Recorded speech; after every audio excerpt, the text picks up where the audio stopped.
Om Swastiastu, selamat berjumpa kembali adik-adik ya di mata kuliah Antropologi Pariwisata. Jadi pada pertemuan kali ini kita akan fokus berbicara tentang konsep pariwisata dan tipologi wisatawan. Baik, untuk mempercepat waktu, lanjut saja. Nah, kita bicara dulu tentang konsep Tegar formal, eh, munculnya istilah kepariwisataan seperti yang sudah terpampang di slide. Jadi dasar hukum dari Undang-Undang Kepariwisataan yang ada di Indonesia itu adalah Undang-Undang Nomor 10 Tahun 2009, ya, di mana di dalam undang-undang tersebut dirumuskan konsep pariwisata, ya, yang mengacu tentang konsep wisata, ya, di mana wisata itu diberikan definisi adalah suatu kegiatan perjalanan yang dilakukan oleh seseorang atau sekelompok orang dengan mengunjungi tempat tertentu, ya, dengan tujuan rekreasi, pengembangan pribadi, atau mempelajari keunikan daya tarik yang dikunjungi dalam jangka waktu sementara. Jadi kalau kita carikan uh, padanan katanya agar lebih mudah untuk diserap. Jadi kegiatan wisata itu adalah kegiatan perjalanan yang dilakukan oleh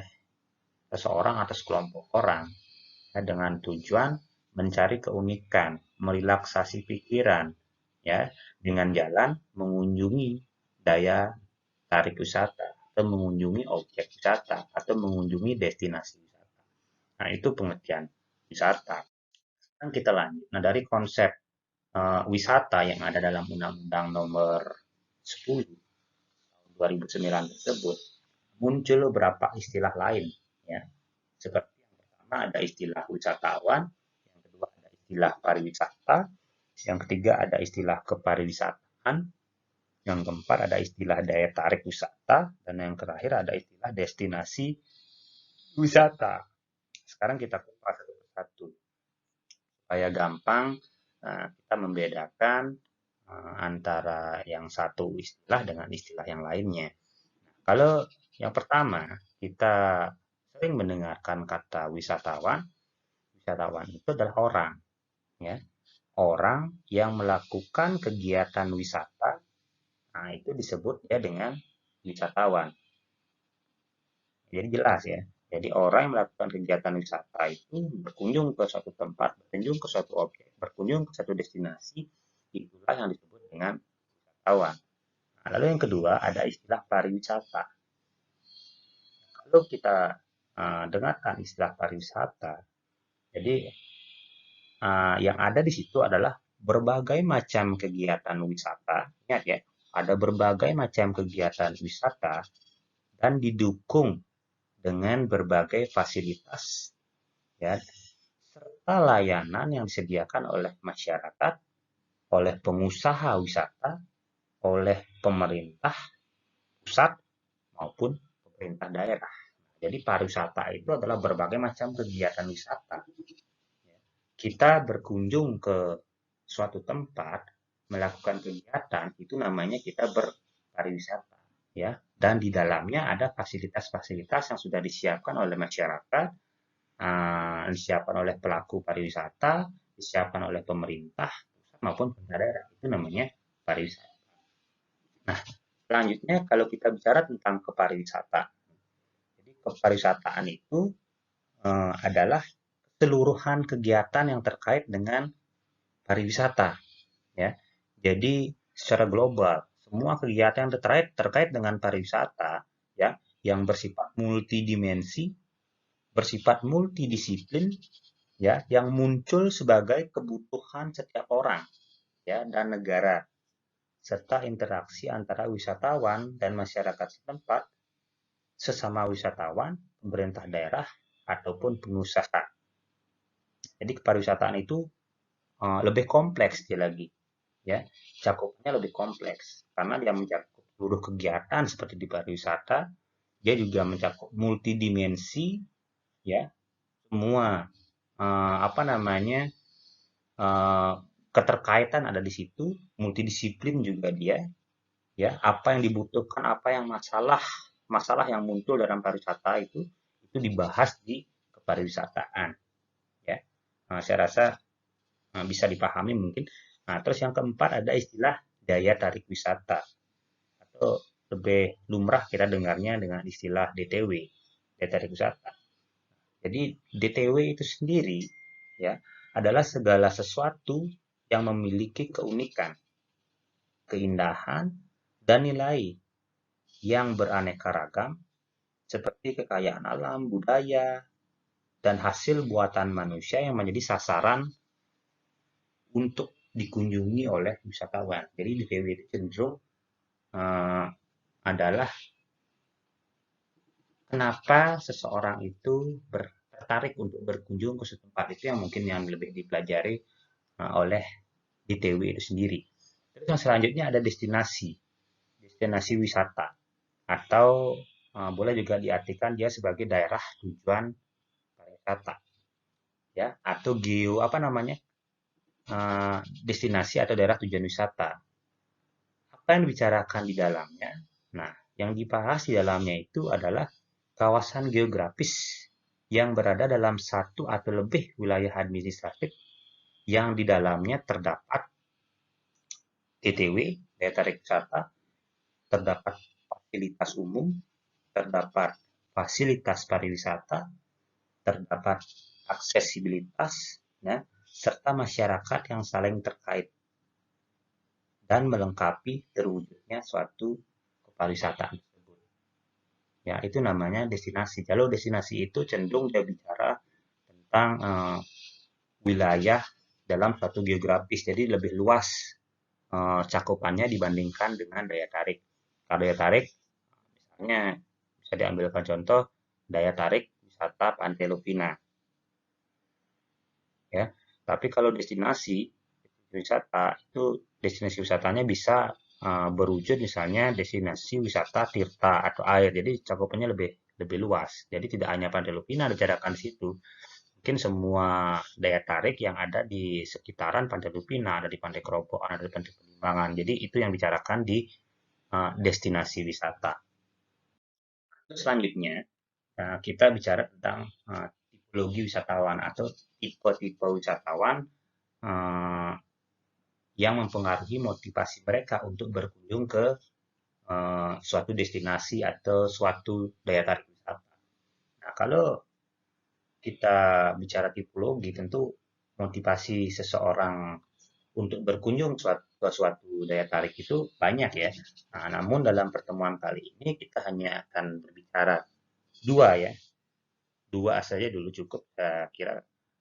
Yang pertama itu kita akan melihat tipologi wisatawan melakukan perjalanan itu berdasarkan kriteria peranan kelembagaannya. Terus yang kedua, kita akan melihat tipologi wisatawan melakukan perjalanan wisata itu berdasarkan sifat perjalanannya, ya. Kita masuk dulu ke yang pertama, berdasarkan kriteria peranan kelembagaannya. Nah, kalau kita melihat tipologi wisatawan berdasarkan kriteria peranan kelembagaannya, ini adalah pendapatnya Cohen yang dikutip oleh Prof. Pitane tahun 2010.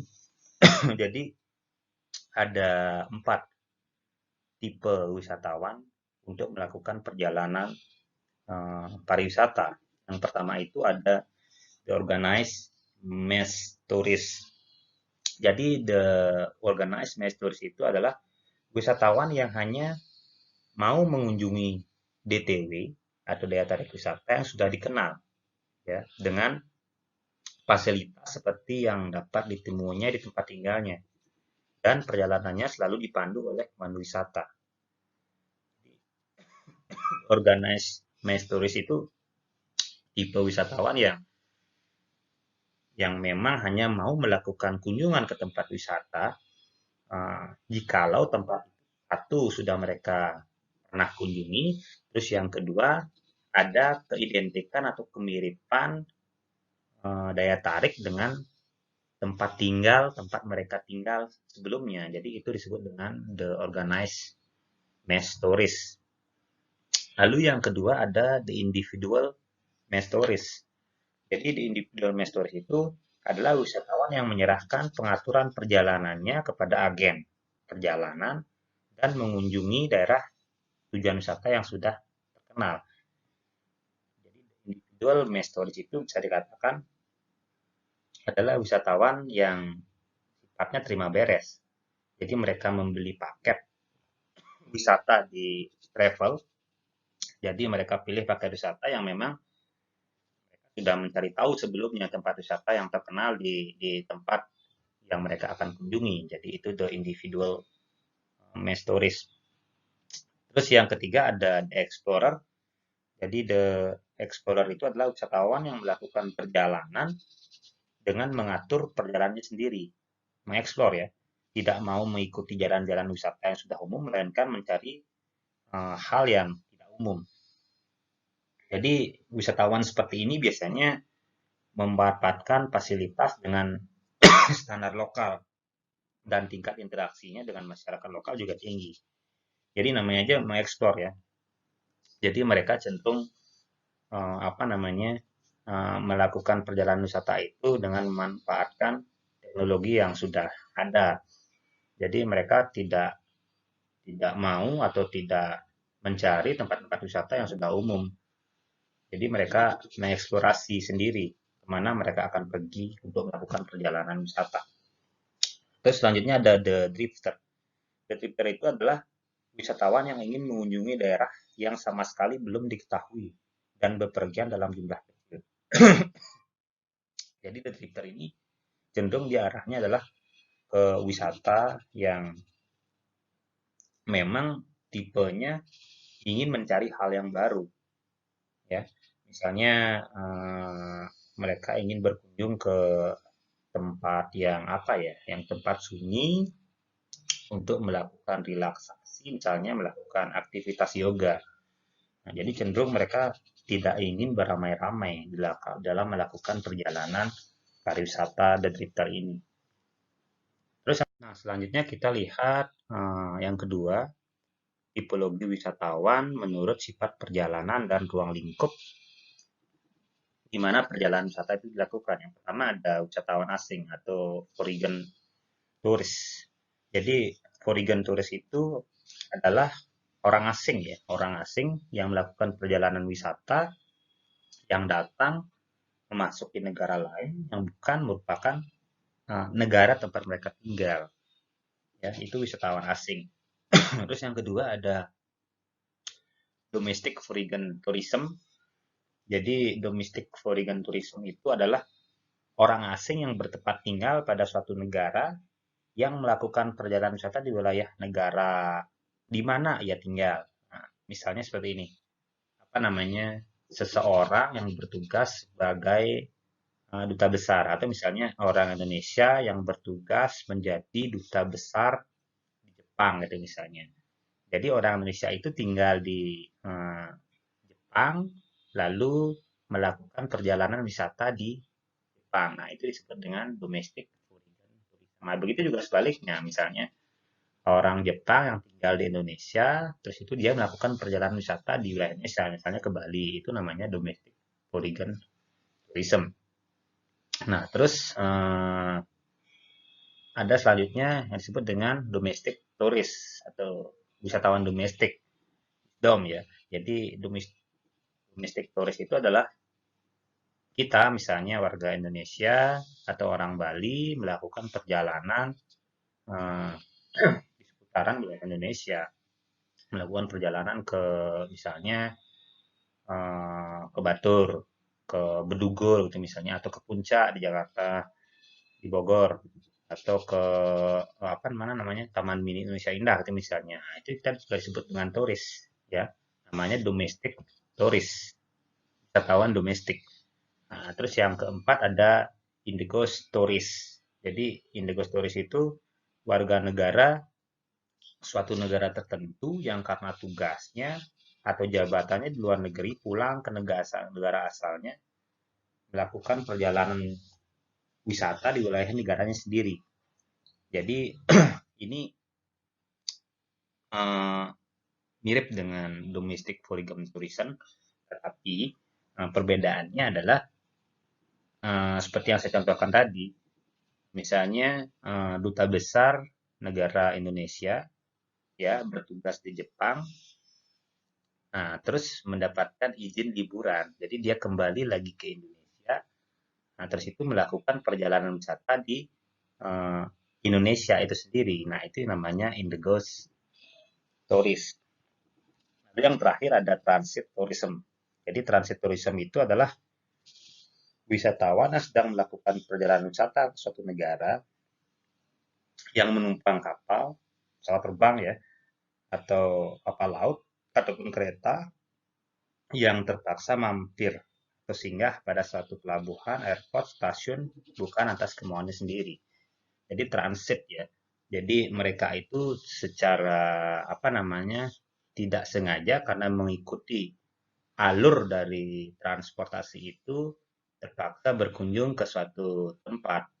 Misalnya ketika kita pergi bepergian ke luar negeri, jadi ketika kita berangkat dari Jakarta menuju ke Cina, itu akan transit dulu, misalnya di Singapura. Jadi di Singapura itu kita eh, melakukan perjalanan misalnya untuk menunggu waktu mendapatkan transit pesawat. Nah, itu namanya transit tourism. Pak rasa bisa dipahami dan sudah banyak juga yang bisa kalian catat dari materi ini. Pak cukupkan saja. Mudah-mudahan apa yang Bapak berikan bisa bermanfaat untuk kalian, bisa sebagai bekal kalian belajar dari rumah. Pak tutup dengan Mas Santi, Om Santi, Santi, Santi.